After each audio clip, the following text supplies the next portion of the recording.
Marc Hadida nie tout en bloc. Il nie les faits, mais aussi être l'auteur des SMS et mails inadaptés avec ses patientes, extraits de son téléphone. Le positionnement de Marc Hadida fera, s'agissant de ma cliente, incontestablement des dégâts supplémentaires qu'on perçoit d'ores et déjà au moment où les débats se poursuivent.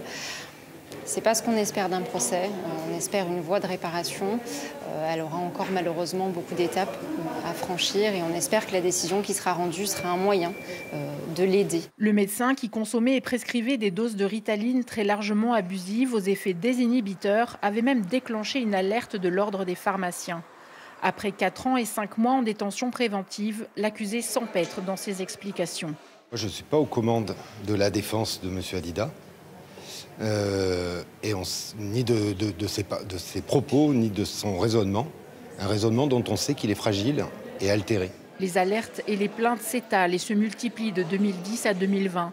Le psychiatre est suspendu et remis à son poste 2 fois.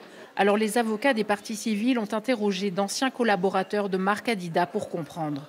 Alors, il n'y a pas une absence de réaction, mais il y a des réactions désordonnées, solitaires, et il n'y a aucune synchronisation.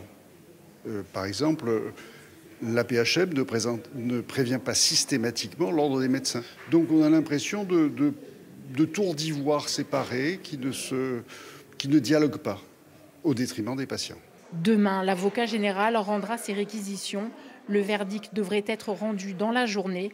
Marc Hadida encourt 20 ans de réclusion criminelle.